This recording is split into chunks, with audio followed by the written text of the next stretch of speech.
আচ্ছা, চাইলে কি মেয়েদের জীবনটা অন্যরকম হতে পারতো না? এটাও তো হতে পারতো, তারা সবসময় মাথা উঁচু করে দাঁড়িয়ে থাকবে, তাদের বাবা মার কোনো কিছু চিন্তা করতে হবে না।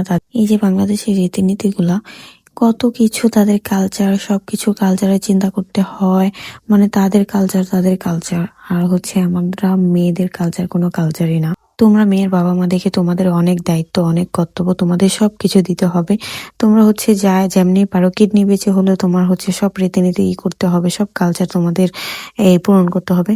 কিন্তু আমরা ছেলে জন্ম দিয়েছি, আমরা হচ্ছে গিয়ে টাকার খনি জন্ম দিয়েছি। মানে আমার ছেলে মানে হচ্ছে, মানে কি বলবো, আমার কিছু বলার নাই।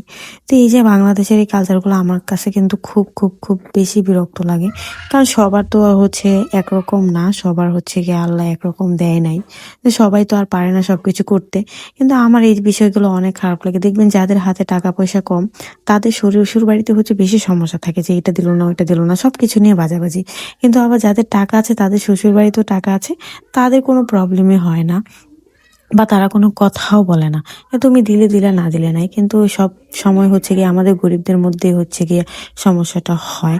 তো আমি মনে করি যে অন্তত আমাদের বাংলাদেশে এরকম আইন হওয়া উচিত, যে যদি হচ্ছে তারা হচ্ছে জোরাজুরি করে যে এরকম এরকম সবকিছু তোমার দিতে হবে, তাহলে তাদের নামে হচ্ছে কঠোর হচ্ছে কি বলে ওগুলা, কঠোর মামলা করা উচিত, আমার কাছে এটা মনে হয়। কিন্তু আলহামদুলিল্লাহ আলহামদুলিল্লাহ, আল্লাহর কাছে হাজার হাজার শুক্রিয়া যে আমার শ্বশুর বাড়ির মানুষ এরকম না। তুমি দিলে দাও, না দিলে নেই, কোনো সমস্যা নেই, কারণ আল্লাহর রহমতে তাদেরকে আল্লাহ ভালোই দিছে।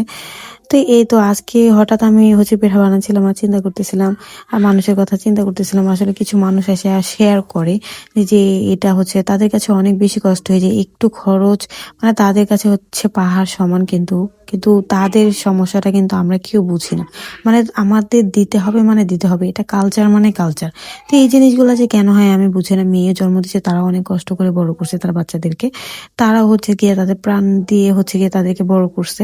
কিন্তু সবারই উচিত যে সবাইকে সমান অধিকার দেওয়ার। তো এই তো, আল্লাহ হাফেজ, আপনারা সবাই ভালো থাকবেন।